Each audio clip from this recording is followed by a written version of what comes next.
Sorry. Hi, and welcome to tonight's Monday night panel. Hope everybody's well.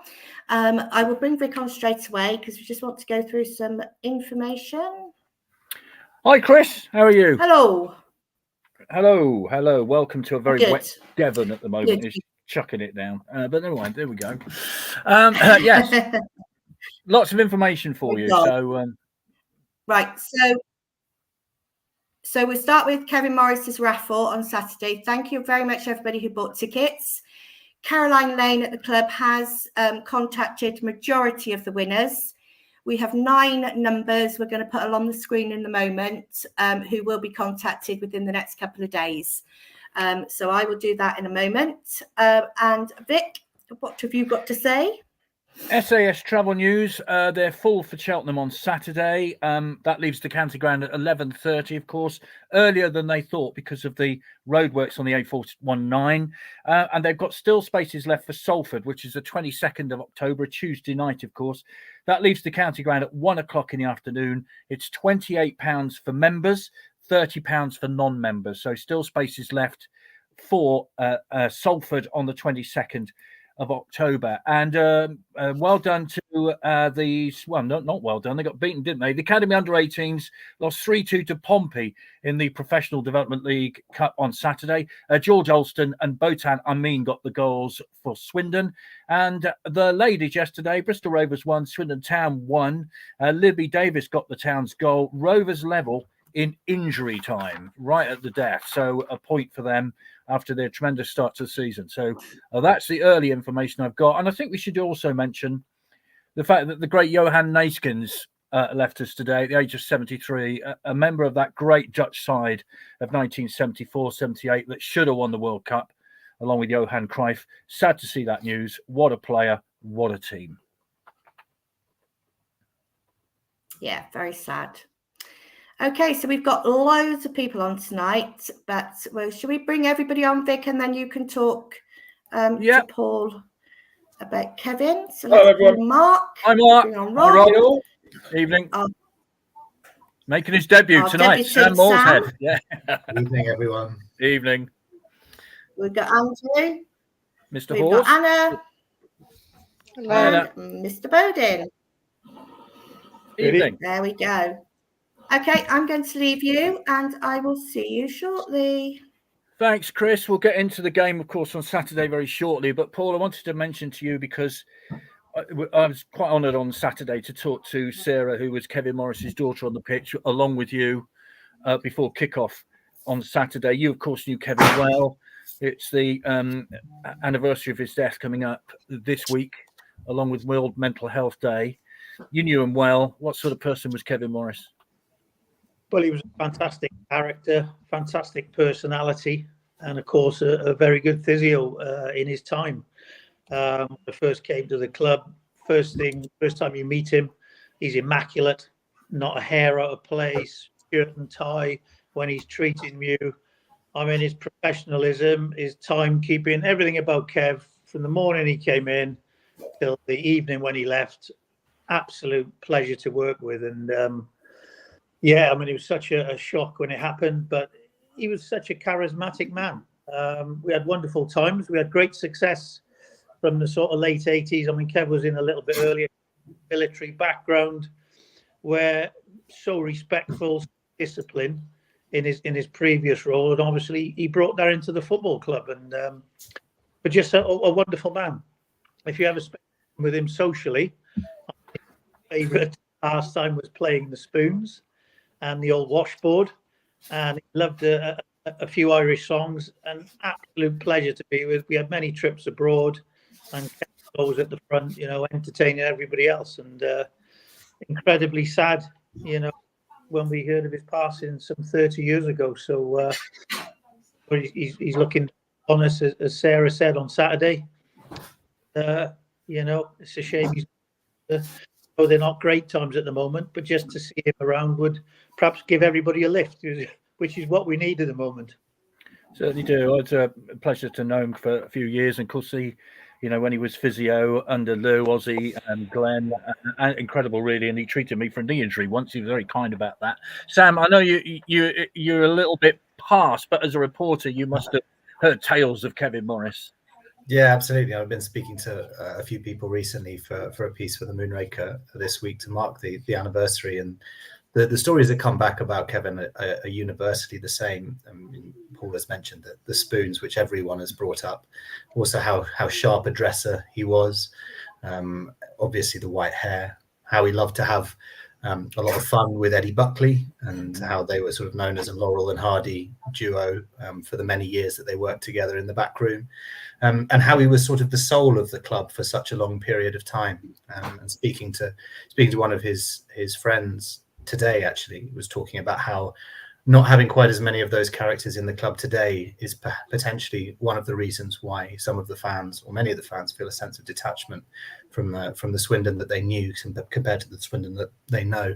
But yeah, it's been really enlightening and really inspiring to hear these stories over the past 2 weeks, and hopefully we can do it a bit of justice when the story comes out later in the week. Sure, we'll look forward to reading that. I mean, the great thing, Paul, was when he came on the pitch, people used to cheer, didn't they? I mean, you know, for a physio to get that reaction, it was great, wasn't it? Well, it was, and I think, you know, he'd give him a little wave. It's not something that physios kind of do nowadays, but he did. That was Kev. And I think the fact that, you know, as you said, he treated yourself. He treated many local non-league players after all the pros at the club had gone, and on Sunday afternoons. So the local guys would get the attention as well, and looked after and get back on the pitch as soon as they could. So he had a real affinity with the crowd. And as you say, that has changed a lot over the years for one reason or another. But yeah, he was great for me. I remember when I was out with my back in 94, 95, I spent a real couple of months with him, you know, day in, day out, rehabbing. And, you know, he was great socially. I mean, not only is he a physio, but he's like a sports scientist, you know, mental health. For me personally, when you build up your strength and your strength of mind, we obviously didn't see the skills, unfortunately, he was going through. But yeah, just such a great personality. Lovely. Thank you very much, Dee, for that, Paul and Sam. I pass on my best wishes to Sarah and the family as well. It was just wonderful to talk to her on Saturday, and it's going to be a tough week for them, but we wish you all the very best. Right, to business then. Let me give you this quote from old Duffer Ratter, who says, "Hi guys, just letting you know I'm setting up a knitting club to pass the time during the match." Mark, what's your response to that? Well, I don't know. We might as well do that, because there's nothing on the pitch to keep us going, was there, or to entertain us in any way, shape, or form. I mean, you and I, Vic, before we came on air tonight, talked about that being one of the very worst games of football we've ever seen. I've been going to football at Swindon since 1974, and it was right up there. It was truly, truly dire. It was football in a straitjacket. It was football with a handbrake on. You just wanted the players to do something different, for there to be some variety or something, some kind of spark, just a little bit before half time. But for the rest of it, I mean, the game got worse as it went on. Players were kicking the ball out of play. Players who you think, actually, Will Wright, for example, I think is quite a good player, Will Wright. He was kicking the ball out. He was missing passes by about 20 yards. It was truly dire. So I'm going to point the finger, I'm afraid, straight at the manager. His record at Macclesfield was play 12-1 win. His record here is play 12-1 win in all comps. And we haven't scored in 5 of the 10 league games. We haven't scored at the Town End, Paul. Can you imagine that, what those fans must be going through? We haven't scored 1 goal in 5 games in the Town End. Wow. Terrible. Yeah.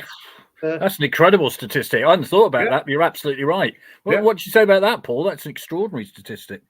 Well, it is. I mean, when you highlight it like that, and when you talk about his previous, obviously before Lincoln, Macclesfield, I think it was before Lincoln, wasn't it?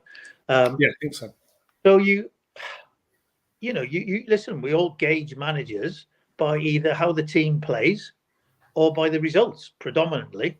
So at the moment, he's having a real bad spell. There's no disguising it. There's no getting away with it, apart from he keeps defending his tactics.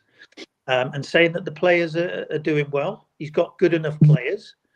But the facts of the matter are, he's just, the performance was inept, and I really agree with Mark. I mean, it got steadily worse as the game went on. I thought it started off reasonably well, and the players come out after and say, well, we know how they were going to set up. They had a 5-1 defeat week, so we know they can hit it and block. But how do you get around that? And he keeps saying it's either through, around, or over, or a combination of all three, or a real mixture of how. But it's about the players then expressing themselves. And very few players on the day, we're not privy to the training ground. We're not, privy to see how they train and what the manager's demands are before the game. So it's very difficult. I mean, we can just observe it from a supporter's eye view, from an ex-player's eye view, and we can give our honest opinion. And to be honest, it's simply nowhere near good enough. And I don't think he can keep dressing it up like he is, because it's not good enough. And Paul, can I just ask you something? Sorry to come in there. What are his tactics? You knew when you went onto the pitch under Glenn Hoddle or Ozzy what the tactics are. You knew what was expected of you as a left full back or a left wing back. What are Mark Kennedy's tactics? Because I am baffled. Well, it's 3-5-2, isn't it? Or 3-4-1-2. We have got two on the pitch. I don't know. Well, supposedly. So play with two strikers. You're allowed up against two defenders, two centre halves. Let's not forget. So 2v2, you could be playing a lot more balls up to the strikers. Not whacked long balls smashed up the pitch. I'm talking about quality balls from the back, drop your strikers' feet. There was a couple of diagonal balls from Cox coming in, and I thought, okay, he's trying to bend early balls in, and Drinnan tries to then get hold of it. It's almost like as if they're not comfortable even in their own positions at the moment. The three midfielders, I said this on the radio Saturday, I don't think they had a kick first half. I mean, three good midfielders, Butterworth, Kilkenny, and obviously Cottrell, who was very good, certainly very, very good against Newport. I mean, they were non-existent. I mean, we simply didn't see him.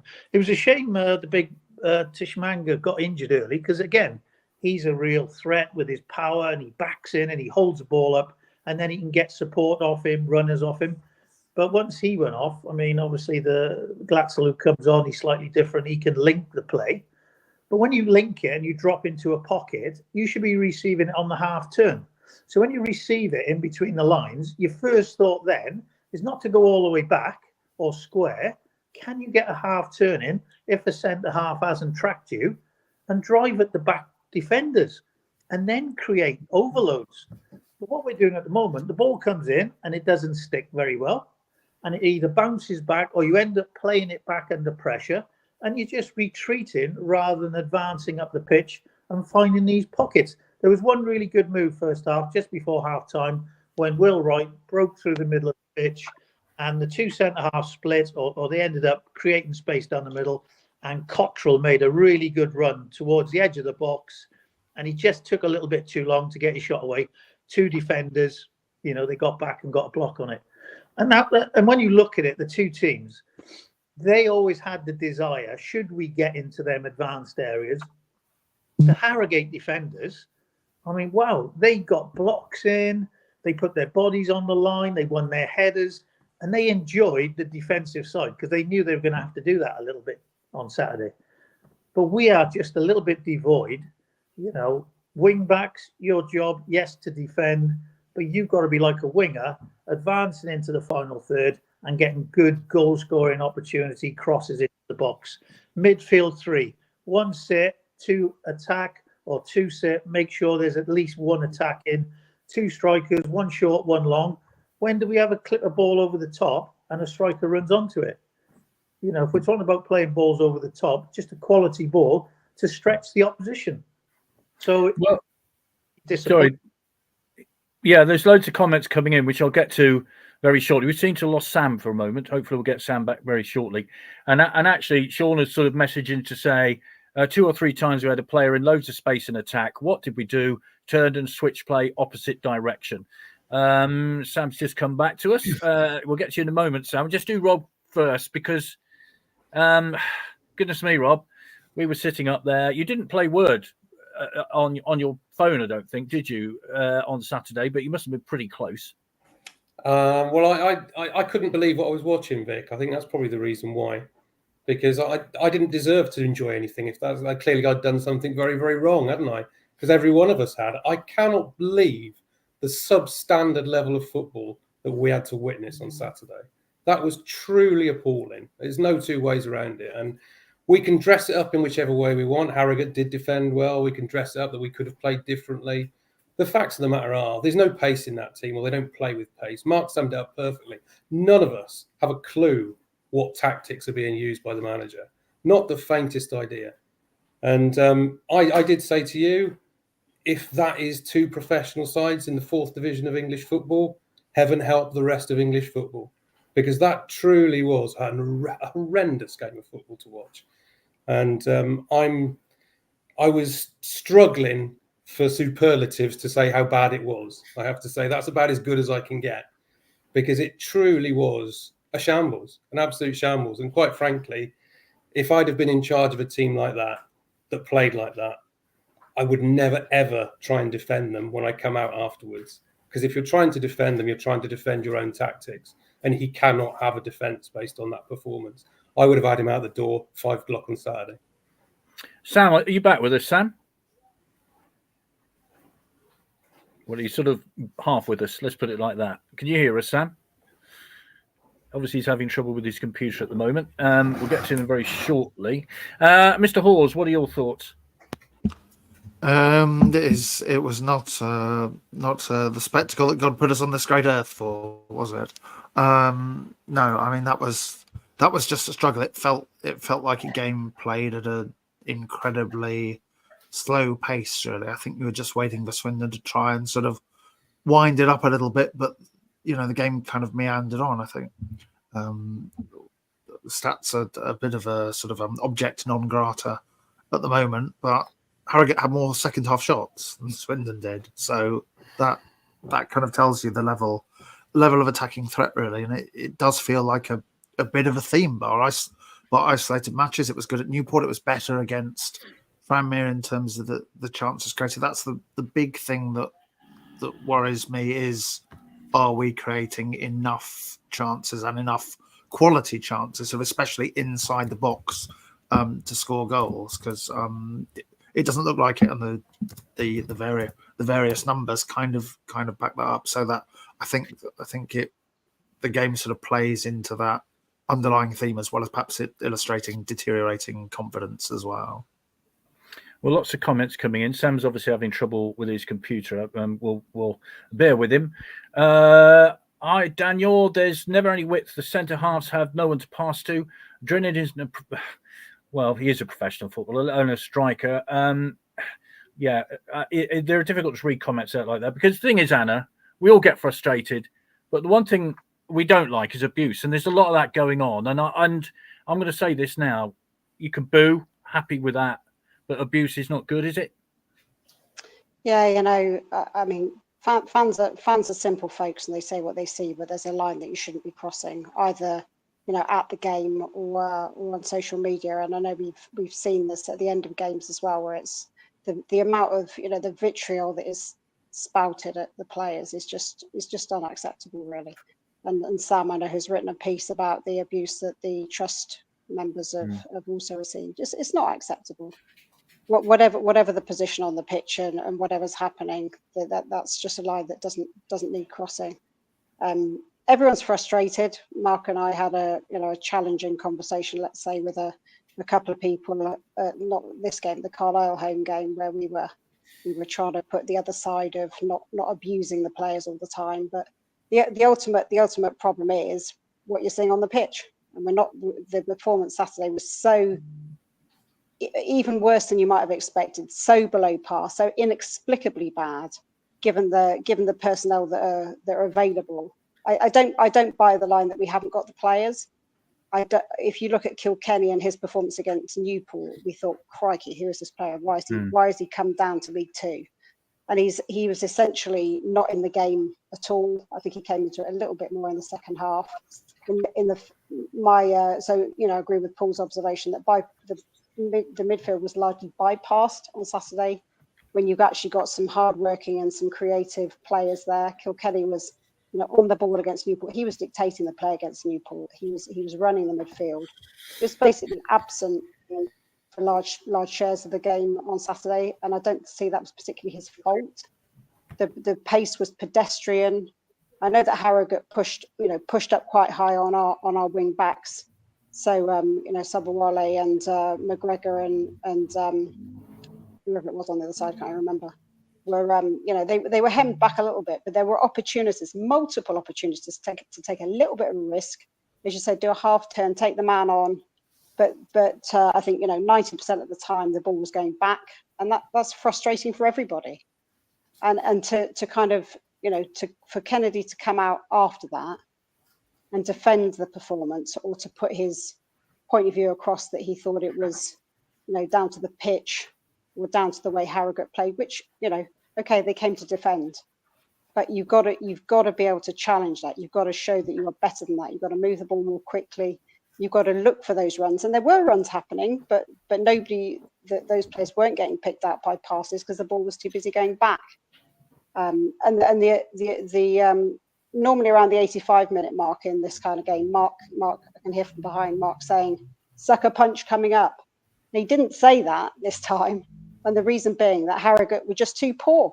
And actually, towards the end, it just all became laughable what was happening on the pitch. Really, there was laughter when Will Wright was announced as the sponsors man of the match, and he probably was our best player. But what's happened to him? What's happened to Wright? What's happened to Kilkenny? Coaching should make players better, not perform like that. And that's why there's the question mark over Kennedy for me. But there was a one-on-one actually. There was a one-on-one actually that Harrogate had, wasn't there? They had a great chance towards the end, which they could have taken. I think it was offside anyway, wasn't it? But they actually found a way through the defence. So who knows? It could have been a smash and grab. Lots of comments coming in. Abuse towards individual players is not good. Be like me, vote with your feet and stop watching it on the telly box. It's bad enough. The football is dreadful. We were the less poor of two poor sides and still nearly threw it away. As it stands, and I do believe it will change, but as it stands, those two sides should go down. Poor individual decision making at times and poor tactics. He needs to go. Crowds are going to be below 5,000 at this rate. My 7-year-old boy has lost interest, like everyone at the minute. And Sam, are you with us? You're on mute at the moment. Can you hear us? Can you talk to us? Yeah, that was fun, wasn't it? Sorry about that. Excellent. Marvellous. Excellent debut. Well done, Sam. Good. Yeah. Blame Broadhinton's internet connection for that. Excellent. It's the weather. I always blame the weather, Sam.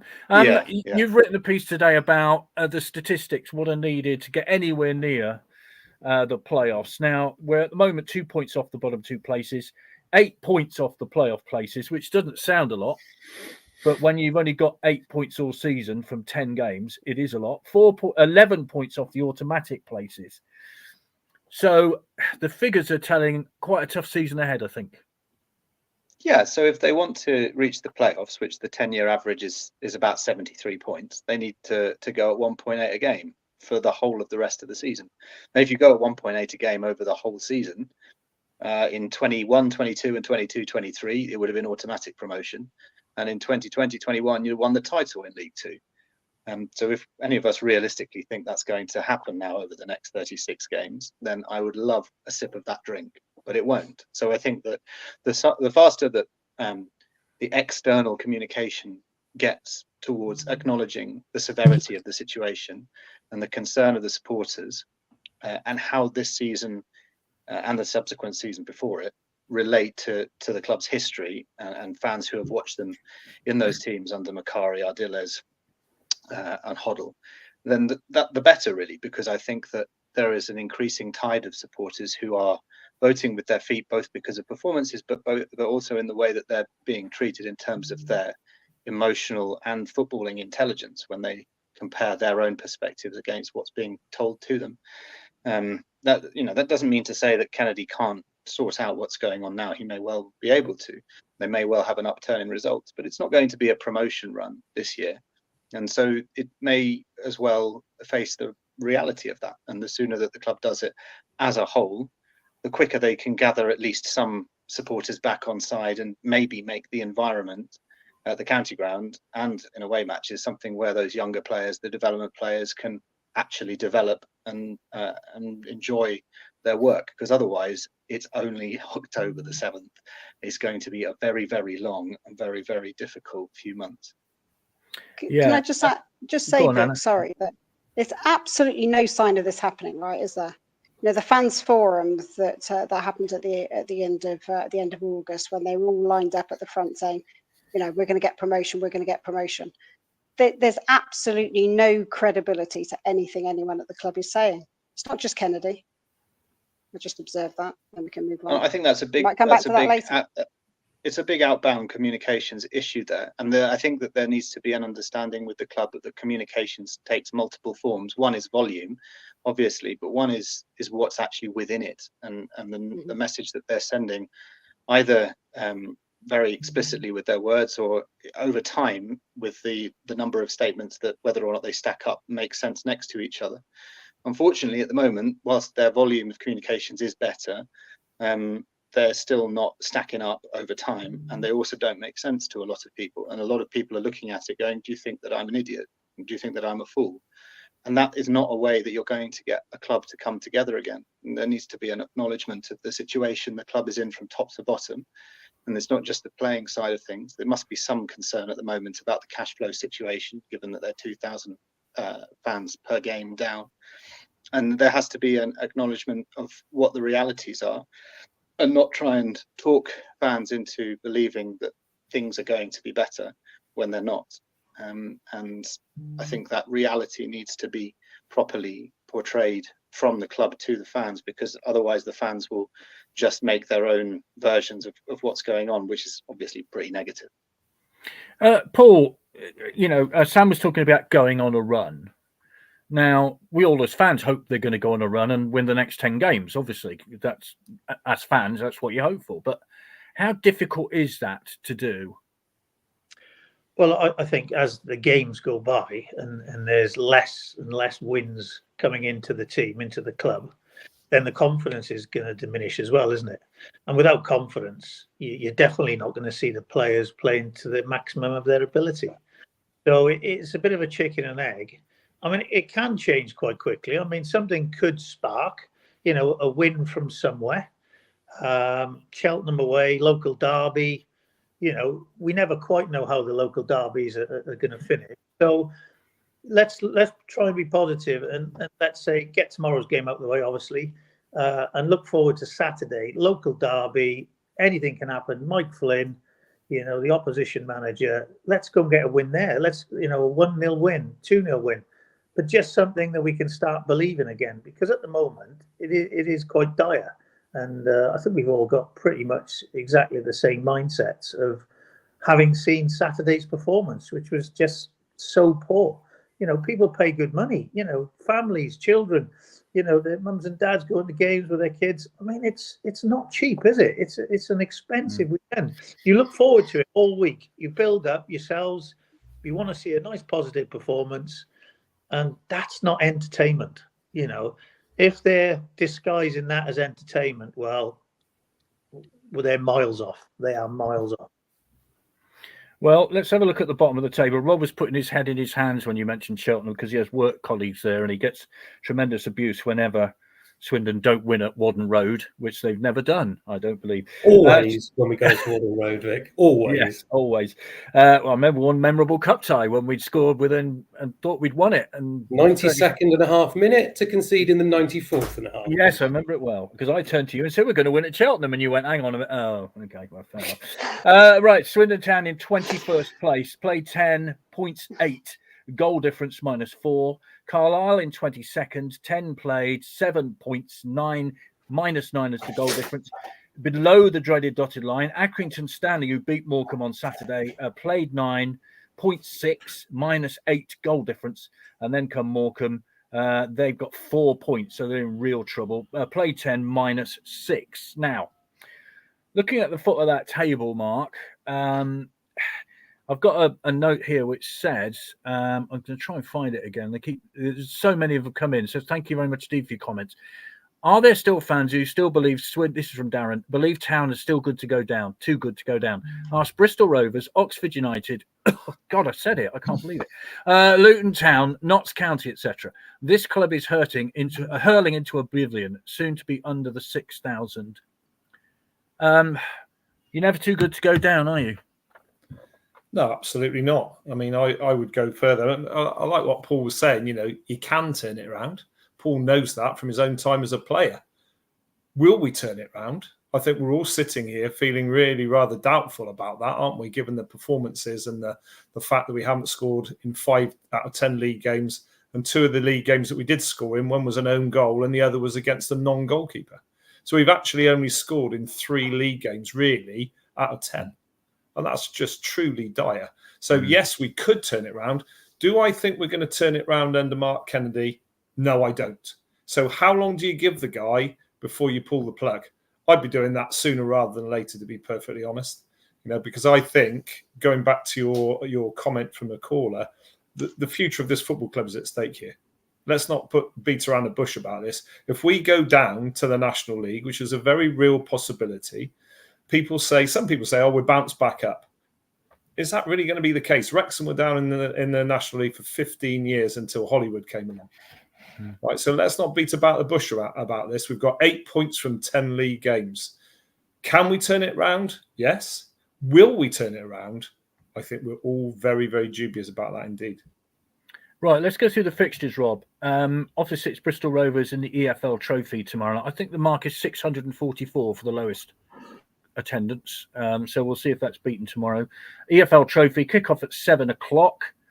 Then on Saturday, it's your favourite team, Cheltenham away, League 2, 3 o'clock. Then on the 19th, it's Doncaster Rovers. They're at home in League 2, and Doncaster are flying towards the top of the table. Then on Tuesday, the 22nd, it's Salford away, League 2. And then on the 26th of October, it is against Gillingham at home. I believe they might be second. Cheltenham, 1 place above Swindon, 10 points from 10 games.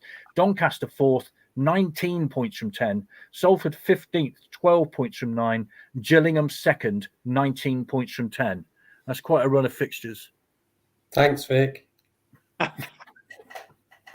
No, it is. You're right. I mean, it's that's the problem, though, isn't it? You've got yourself in a mess. We know we've got ourselves in a mess. The only way you get out of a mess is to try and change things around a bit. And this is, for me, the biggest issue. It's not the fact that we can. It's the fact, how do you do it? Because at the moment, I see nothing changing on the pitch that will change our level of performance.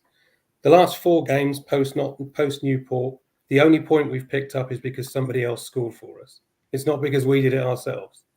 And let's be quite honest, when you see the delivery again on the television, you wonder how on earth he's managed to head it in his own goal as well. So it's not as if it was actually a decent goal that we scored that we forced into them. It was a complete error. So we could easily have scored no goals in 4 games. And to be quite honest, the 4 teams that we played during that run weren't anything special, were they? Carlisle did a job. They were okay, but there was nothing there to write home about. Tranmere, to be honest, were dreadful. Harrogate, the worst team I've seen apart from Swindon this season. And that says a lot because Crewe were dreadful when we played them and they suddenly picked up straight afterwards. So I guess they're the blueprint. That's what we've got to try and do. But can you see it happening and changing under the way that we're currently running this with this manager? No, I can't. Because he is bordering on delusional in some of the comments that come out at the end of the games. Because I sometimes wonder, have I actually been to the same game that you've just managed? Because I listen to what he tells me and I'm thinking, I saw nothing of that. I saw no power and pace from our players. I saw no expert defending that what was it he said before? That we don't have a problem scoring goals. We have a massive problem scoring goals. Why are we in the situation that we're in? Because we're not scoring goals. And it's so frustrating. I cannot tell you how frustrated I am watching this at the moment. Because I'd rather go back to a day when we were conceding 5 goals, and I never thought I'd say that, to actually see a team score 4 and concede 5 at least we were entertained. And at the moment, I don't feel like anything at all out there is giving us value for money. And that, for me, is a damning indictment on the manager. Damning indictment on the manager. I want to be entertained at the weekend, and I just don't get that. And how much do I fear Saturday based on what I normally get afterwards? I have to say, I am so fearful for Saturday. It's untrue at this moment in time. Yeah, big following as well there'll be, won't there, from Swindon. So if you're going to turn it around, it's a good game to do it in.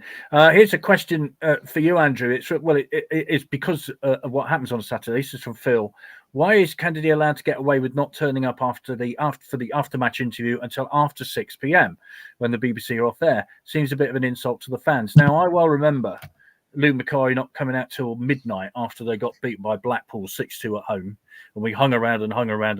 That's because you wouldn't have been playing in that one, Paul, don't think we? 6-2 against Blackpool. Did you play in that one? I don't remember that one, Vic. No, you wouldn't have conceded 6 goals in your defence, no. But I do remember, and the reason was he was obviously tearing the players off a strip. So is that why? Is he in the dressing room? Why is that, Andrew? I think some of it is he's in the dressing room for a time. Some of it is he does also do the kind of club media interview separately. We have kind of nudged him along gently, and we're hopeful that he will be responsive to coming out a bit faster. But to be fair to him, when he has sat down after 6, he's effectively done the interview as a live interview. We've put it on kind of BBC Sounds and so on. So I appreciate it's not ideal, but you can't say he's ducked it, because he's done kind of essentially exactly the same interview as he would have done if it was live. So I do have to be fair a bit, but we are sort of prodding him gently, and he is responsive, to be fair, about hopefully we can get him out a bit quicker after games. So you do get him before we go off air at 6 o'clock. And we should say, in a manager's defence, Andrew, and Sam would back this up, if you've had a bad game, you've had a bad performance, you've still got to front up, haven't you? Yeah. And I also think maybe some of those performances would earn about 40 minutes worth of discussion in the dressing room before he came out, if that's what's been going on. But no, to be fair to him, you can't say he's ducked a sort of interview or a press conference yet. Every time he's been, available, when he didn't have his sort of very sad family issues to deal with, he has, he's spoken to us. So we had enough time on Saturday because he ran straight down the tunnel at the end of the game, left his mate to face the flak. What was that all about? Well, I can't answer that. Can you answer that, Andrew? No, I don't know. I was too busy. Goodness knows what, trying to get myself back into some level of consciousness, I think. I'm sure he was looking for that's the my stats. main challenge. He does like his stats. I have to say, Sam, you were very lucky. You're the lucky one amongst us, because you weren't there Saturday, were you? No, I was at a wedding. Seems our wedding season goes on forever this year. That's the third one I've missed this year. Yeah, I can't really add anything about Saturday apart from what people have told me, and that mainly involves around what the atmosphere is like there. Obviously, I've only gone to a couple of home games, but it's both flat and quite angry at the same time, almost like angry silence most of the time, and that's just not any way you want to have a Saturday, and that's going to put people off bringing family and friends and choosing not to come back, and they're experiencing that quite significantly at the moment. That drop in attendance is year on year quite extraordinary. It was 23% after the third game. I hate to think I'll have to do the calculations of how much it is down on an aggregate basis now for home fans, and that will directly impact what the club can do in terms of their cash flow. And given that they've only just gone through a window when they've defaulted to HMRC and been given a transfer fee restriction, if they've got a position where they're struggling with cash flow again, it increases the likelihood of defaulting, and that increases future restrictions, and that will only cause to put more problems in the way of the club. So yeah, from whichever way you look at it at the moment, unless you're looking at it from the women's side of things, I guess it's really not a very happy time. Right, let's have a look at some of the comments. There's loads and loads of them. Hello, Jackie. Do you think Mark Kennedy watched his phone in? You must realise we need to get the ball in the net instead of harping on about data all the time. Hi, Darren. I believe that we have the players. With all due respect to MK, I don't think he's fit for purpose. I had high hopes for this year. Anna, look, I'm going to, for the next 20 minutes, I'm going to be trying to be constructive because, all right, we've had a moan, and everybody's had a moan about this. And I think we've got to try and be constructive because we can't just sit here and mope for 20 minutes. There's a long old season to go. So, in your eyes, what would make it better? I mean, I've got a quote here. Hang on. Why don't players smell blood and go for the jugular when a team is that poor? We have quality players on paper. When we did attack, Harrogate looked vulnerable. We didn't push on as if we were scared. So, let's be constructive. There we are. We're in a bad position in the league. We've got to get up the league. We've got to win games. What would you like to see? So I think you probably come to the wrong person with that question, Vic, if you're asking me to be constructive. I will try and answer it, but I just wanted to say first that, and throw this out there, that from my perspective, I think Kennedy's come into the club and he's been set up to fail. So this is the 4th successive season, if I'm right, where we've started with a new manager. And I did chuck that other stat out there a little while ago that out of the last 10 seasons, I think I looked at, only 25% of promotions from League Two have come from managers in their first season at that club. And the level of turnover that we've experienced this season, which has been worse than ever. And I kind of look at it and think, did Morfuni look at it with that first season under Garner and think, okay, I rolled the dice this time. That seemed to work. So we got in the playoffs. Let's do it every season. And that's what it feels like to me. He's coming to a club. He hasn't had a pre-season. That didn't help him. He's come into a club where you haven't even got a nucleus of players really. All the players that were our nucleus, such as it was, left. So Blake Tracy, and he was kind of one of the longest serving players at that point. So I think there is an argument to say that he's been set up to fail. I know there was money injected in terms of transfers, but bringing in a load of players at the beginning of a season like that every season and expecting them to gel, I think it's just too much, to be honest. And that's why you've got to look past the playing stuff and look at what's actually going on in the rest of the club, as Sam alluded to earlier. And there might be financial and cash flow problems again. So going back to your original question, trying to be constructive. Okay, we've got to move the ball more quickly. We've got to encourage the players to take risks. So, those little half turns we talked about, that ball, which you can see the man making the run. There are a couple of times that Cox made a run on Saturday into space, didn't get the ball. You've got to get people with their heads up, not their heads down. But that's partly a confidence thing, isn't it? And unfortunately, at home, because of this, what Sam referred to as the kind of silent anger, quite like that expression. Every mistake is being met with, if not a chorus of boos, it's being met with, and that doesn't help anybody. No. So, but it's hard for the crowd to be positive, and that might also be why our performances away from home are better. So, if you want a constructive suggestion, focus on the away games. Starting with Saturday. I mean, I hate to think what's going to happen Saturday. Really, we've never won at Wadden Road, and it just doesn't feel like this is going to be the year. To be perfectly honest, it doesn't feel like a win is coming. October is a massive month, as it was last season, and we could easily find ourselves at the bottom of the table. But constructive, get their heads up, try and move the ball more quickly, look for the runs, because runs are being made. Take a few risks. I'd rather lose 3-2 than see what I saw on Saturday all over again, to be honest. Yeah, I think that's a fair point, isn't it, Paul? I mean, how easy is it to change mindsets? You've been in successful teams wherever you've been. How difficult is it to change those mindsets, right? Because as Anna mentioned, giving stick to footballers on a pitch doesn't help. If they're frightened to pass the ball, they're frightened to do anything, aren't they? And that must have a big effect on them. So how difficult is it to change that mindset? I think the modern day footballer as well, they're not used to this criticism. I think, back in the old days, you'd get the occasional verbal bit of abuse from the stands, whether it's an away supporter or someone who perhaps dislikes you, and you can hear it. But you've got to be strong. You've got to be mentally strong. and just get on with the game and be as positive as you possibly can within your own performance. So, we did have a little bit of stick in our day, and being a Welshman, wherever I used to go up and down the country, I'd get often something to do with sheep and things like that. But that's Yeah. But listen, the modern player, they're so wrapped up from these academies now, they haven't got the mental strength that perhaps the older players would have. So it's very difficult when they do start getting stick, personally, how they deal with it. So I'm not, I certainly don't condone any individual overzealous things. If somebody needs a little G up, I think we can still give him a G, but in the right way, because we all want the same thing, don't we? We want to go to a game, see some positive entertainment, see some goals, see the team winning, and see players play well. We don't want to see them play badly. They don't want to particularly play badly.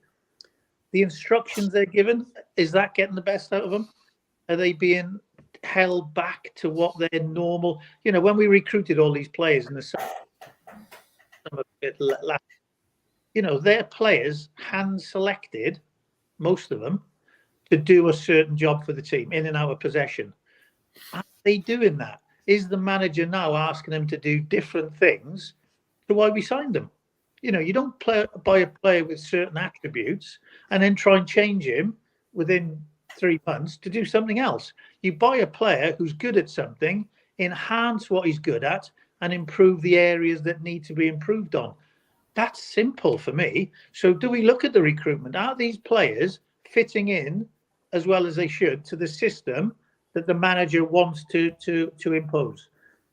Again, these are questions which, we can guess, we can, think and chat about, but realistically, we're not in the dressing room. We're not on, and the training ground really is where you can reignite certain things, because you've got to work on them. If you don't work on every aspect through the week of what your next game looks like and who the opposition are, if you're not working on them specifics, the detail, then how are you expected on a Saturday to beat the Harrogates? They kept saying, the players, and I listened, well, we knew what they were going to be like because they got beat 5-1, so they're going to be in a block. Well, if they're going to be in a block, you've got to move that ball, as Anna said. Ball speed is everything. To beat the opposition, if you move it slowly and laboriously across the back, they'll tell you what, the opposition, they're just sat shuffling across the pitch, keeping all the holes blocked. The unity in the back four was very, very good. And they're blocking and screening. Their wide players are dropping and blocking our wing backs. Our 3 centre-halves, to be fair, I thought Will did try as well as he could, and Sabawale at times injects a bit of pace to get forward and slide balls in between. But Freckleton on the day, and I've seen him play much, much better, he was well below par at best. And he actually passed the ball, as Mark touched on earlier. He passed the ball to the opposition about 5 times in a row. I mean, that's not good enough. If you misplace a pass, fine. Nobody's perfect. Every player in the world can misplace a pass. The second one, it could happen again for whatever reason. Someone steps in and blocks it. Now, the third one, you say, right, I'm keeping this simple. But it's going to be ball speed. It's going to be quick. It's going to be effective, not just a square ball back or fire it back to my goalkeeper, because we can get any player in to do that. These are professional players who should be trying to impose themselves in the game. And for one reason or another, it's not happening now. But as I said, I think it can turn around, but we got to start thinking more energy, more purpose to our play. You can't just pass without a purpose. Your whole purpose about playing across the back four is to find an area where there's space for one of our players to create something higher up the pitch. And if we're not doing that, and if we're not feeding the right players, the Butterworths, the Kilkenny, as Anna said earlier, the energy that they showed in the Newport game, where is it gone? They've lost fitness over the last 3 weeks, but they've lost a bit of purpose, a bit of confidence, and now they've got to regain that, whether that's on the training ground, whether some play in the game tomorrow. Certainly, come Saturday, we've got to be prepared for a real battle and fight against Flinney's team, but we've got to have that little bit of quality and belief and purpose to get a goal or two. Sam, I know you got to go in a minute, so I'm going to ask you how we can be more constructive before you leave us. What are your thoughts on that? I'm just going to read you this bit. George says, funniest bit in the match was when the goal scored music, XTC senses working overtime went off just before the final whistle. We all had a chortle at that, and I'm not having a joke at Jay's expense. It was just an accident. So there we are. It was funny. Anyway, Sam, be constructive for me. Be constructive. I genuinely think a lot of what we've talked about today is constructive criticism. I don't think that it is fundamentally destructive, because what we're asking for is a slight tweak to systems, or slight tweak to the way in which individuals communicate to the fans, a slight tweak to attitudes, whatever it happens to be. But I don't think that we're sort of saying necessarily burn it all down immediately. I think that the fans need to be treated with a little bit more adult sense. And I think that on the field, there needs to be sight of different ways of the team playing. And that doesn't have to be from the start necessarily, but it does have to be sooner, and it does have to be more visible. Whether that is going to having the strikers actually running through the lines, you would think, unless Shimanga is actually properly injured, that there is an opportunity there to try and go through. I mean, Mark likes to talk about that there are only three ways to goal, being around, over, or through. But from what we see, and the statistics seem to back it up, it's almost entirely around that he tries to get to goal. But if that's not working, then why not try through or over if that needs it? But just try something else. I think there would be a response from the supporters if there was a visible change in direction when things aren't going right. The worst thing you can do as a football club, or in any walk of life, is to keep doing something when it's not working. It's Einstein's rule of insanity, is it not? And if you keep doing it, then things not showing, this is a trend now after 10 league games and 12 games in all competition. It's not just the statistical anomaly. It's not just bad luck, though I appreciate that there have been some worldies scored against them, and they have had a small amount of bad luck too.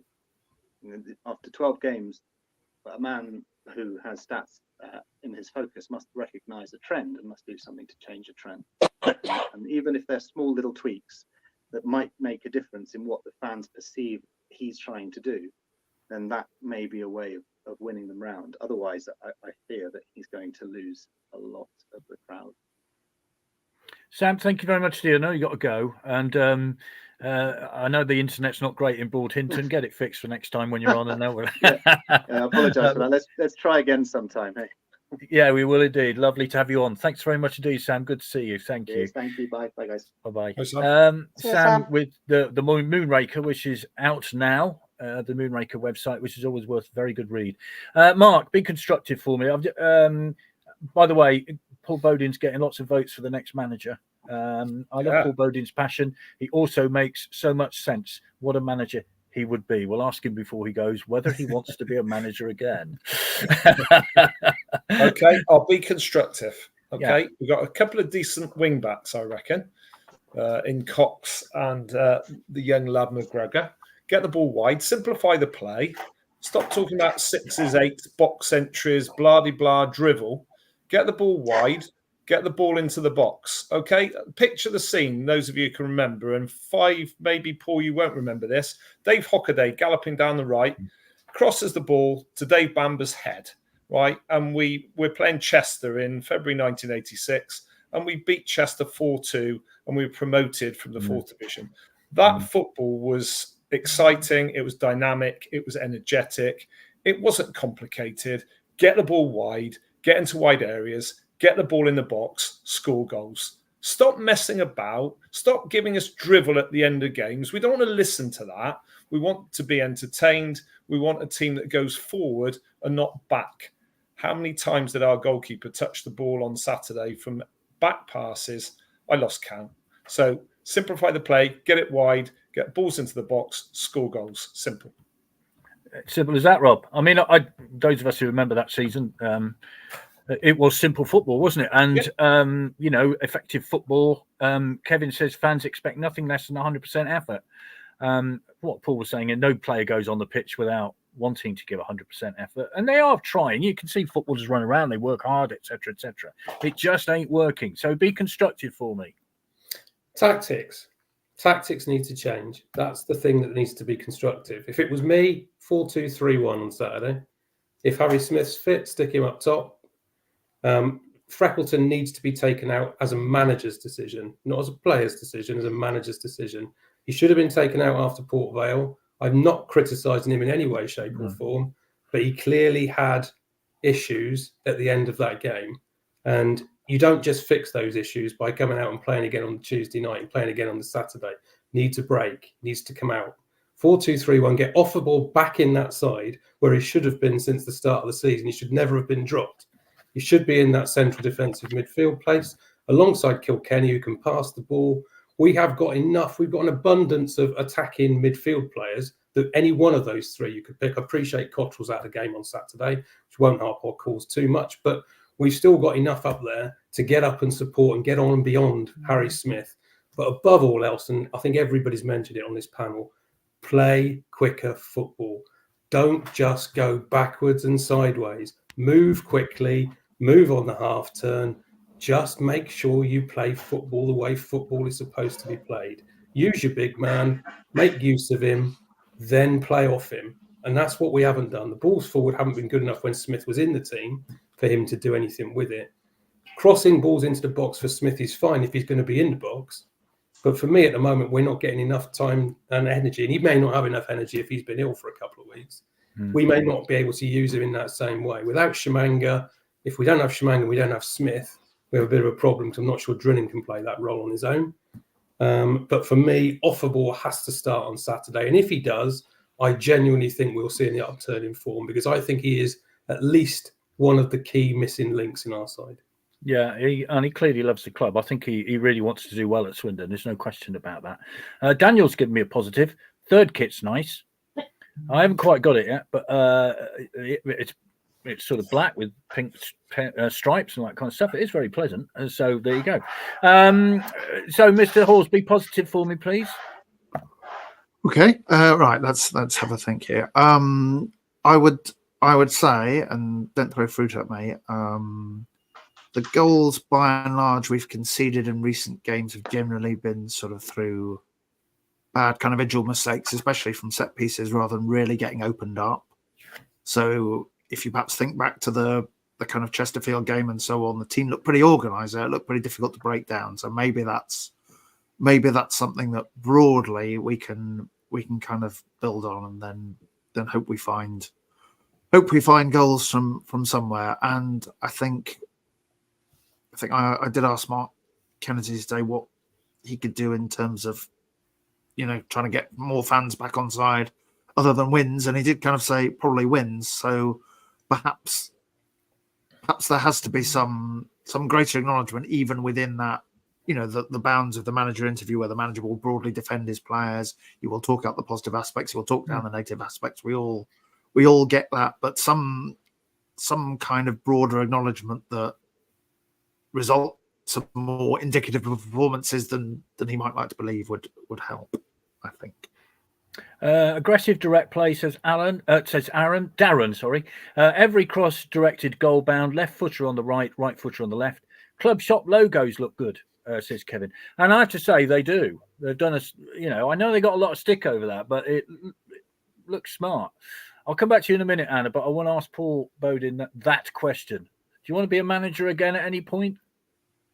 Well, I think you never say never. I mean, I still love the game. I still love watching and commentating and studying and looking at the analysis in games and goals over the weekends.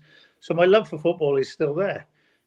Whether you get the opportunity, whether you push yourself out to try and get the opportunity, probably that's not in my making. But if somebody called me and said, look, we'd like a bit of help or a bit of guidance, I'm not good on it. I'm just getting my phone out, Paul. We're saying that's a yes, then, Paul. Well,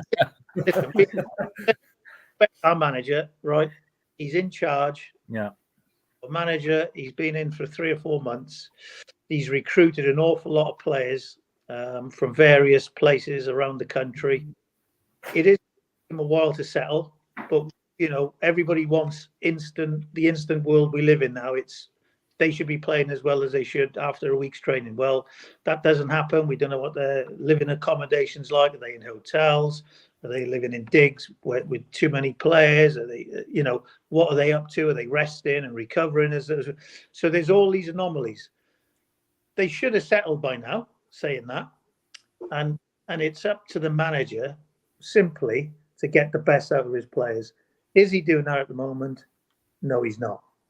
So the buck stops with him. But let's hope he can turn that around very, very quickly. Otherwise, he'll know what's going to happen, because the football world is based around results, unfortunately. We can all try and build and have huge amounts of possession, but if there's no purpose to that, forget the stats.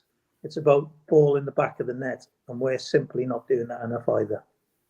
I've always said I want managers to do well, because if they're doing well, the football club's doing well. Makes sense, doesn't it? Simple as that, really. Here we go. You've been asked to be director of football by Pete Lango, who I think you might know, Paul. Stephen says, positive, like third kit. We are luckily not conceding loads of goals. The day-to-day staff I've met are nice. There's 3 positives. Yeah, the staff are great. People behind the scenes who work in their club shop and Caroline reception and does such great work. The junior reds are all fabulous. So, there are a lot of positives there. Hi, Danny. 5-3-2 doesn't and has not worked for us this or other seasons. Garner tried it and got stick, changed to 4-3-3, and funny enough, fortunes changed. I agree, off the ball looked great at defensive midfield end of last season. One of the highlights was his performance at Barrow. He was simply brilliant. And, we love seeing that play. Right, let's go around the panel then. Saturday. Anna, what are your hopes? I hope we don't get smashed. That's my main hope. We've been miserly up front in front of goal. We've been relatively miserly in defence.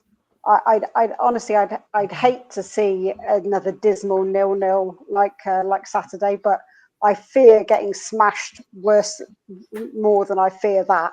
So if we come away with a point, I'd have to say I'd be relatively happy. I cannot in my mind envisage a win. And I know we've never won at Wooden Road, so I just cannot see it. Even though Cheltenham aren't having the best of times either. I'd bite your hand off now, Vic, for a 1-0 94th minute off someone's backside. That's what I'd do. Yeah, we'd all do that. Absolutely. It'd be a horrible game, but win 1-0 in the 97th minute. That's great. Thank you very much. By the way, this is a message from Anthony for you, Paul. Great to see you looking well after your prostate cancer diagnosis, Zippy. Your shout out to the fellas to get themselves checked out has helped lots of men. Top fella, Paul. So take it on board. Andrew, what about you for Saturday? Well, Cheltenham aren't great either. I was really kind of lucky at this sort of run with Doncaster, except to where you've had Tranmere, Harrogate, Cheltenham and Salford coming up, all of whom are not tearing up any trees and thinking we've got to get some points from those. I think it's going to be kind of keep it tight, keep it disciplined, and hope we find a goal from somewhere, because I'm now about to say words that I shall no doubt regret at about 5 o'clock on Saturday. But so far, Cheltenham have not been a great attacking side. Thanks. So far. Caveats, performance indicators can go up and down, etc. We're all hiding behind the sofa after that remark. Thanks Sorry. very much. Sorry. We're just very disappointed Rogers isn't with us. I was really looking forward to meeting him. I think he would have covered his eyes then once I said that. Rob, I know you were covering your eyes for all sorts of reasons regarding Cheltenham. What do you reckon? I might watch the game through my fingers all game, to be quite honest, on Saturday, because I have absolutely no confidence at all. But of course, we aren't going to lose at Wooden Road this time. Of course, it's all going to turn around. Forget everything that's happened so far this season. Everything is going to go right at Cheltenham, and we're going to absolutely wipe the floor with them. There you go. There's your positivity for the night. Love it. I think the thing is, Mark, whatever happens, when the whistle goes at 3 o'clock, get behind the team and don't get on their backs, because that won't help, will it? No, definitely not. I agree with Paul. Paul will know about, as an ex-player, what it's like to hear comments from the crowd, and also you've got obviously the social media side of things as well. So we've never won at Whaddon Road, to answer your question. Cheltenham always beat us. We go there with no confidence, so I'm going 3-0 win Swindon. Marvellous. Paul, now, yes, I'm going to ask you the professional view, because you've been in situations where it's not going great, and then suddenly something happens and it turns it around. Will it happen Saturday? Well, like Mark just said, let's hope so. I mean, whether he's doing that extremely tongue-in-cheek 3-0, we would take a 1-0. But no, I can't see beyond a draw, but I would love to think that we could actually win one. Pieces is another bugbear that we haven't really touched on today. The quality, or the lack of quality at times. That the corner we had late on, the substitute took it, didn't he? McGurk, I think it was, on the left, right-footed in-swinger, and he just clears the whole goal. Yeah, it went out. Yeah. I mean, their goal-scoring opportunities, they should be delivered. Not the perfection, but certainly to a very good area where somebody can come and attack it. And we've got some big players on the pitch. Centre half Saturday who are a reasonable size, but beyond that, maybe the striker. Beyond that, we were as big and as competitive we should have been. So the delivery's right, and the desire to get on the end of it. If that's there, then we've got a chance of goal scoring. But if the delivery's not there, no matter how strong or powerful or dominant you are in the air, you can't get on the end of them because the quality's not there. So I think we need to improve that as well. It's all right talking about playing through, around and over, but what about the opportunity on a dead ball situation from a really good position? Let's deliver them balls into a much better area. It's a tight, confined ground, as we all know. It is a local derby. It's never been sort of looked upon as the local derby, has it? But boy, oh boy, we need a local derby victory. I think it's fair to say. And I would say, just get behind the team Saturday. Just put everything behind us. Let's just get behind the team from minute one and see what we can do. I know, if things go wrong, you have every right to say what you want to say, but not hurl abuse, because it's World Mental Health Day this week. And be nice. That's all I can say. Be nice. There you are, Chris. Are you there? Are you with us? You are. You're on mute at the moment, Chris. Some people say that's the best way. But thank you ever so much, guys. And Hannah, thank you ever so much. It's been a really interesting evening. Thanks to Sam, who had to leave us. We will be back next Monday with a On the Sofa, and we've got Gary Alexander on next week. So break from the normal Saturdays, but so we'll have Gary on, and then we're back the following week with the home game for Doncaster to review. So there you go. So we will see you all soon. Have a good week. See everybody. Fools rush in at 9 o'clock. I just thought I'd shout. Oh yeah, Fools rush in. Another hour or two from the Fools rush in. So we will see you all next Monday, and I'll see you all at home tomorrow or at Cheltenham on Saturday. Okay. Good night, everybody. Bye. See ya. Bye-bye.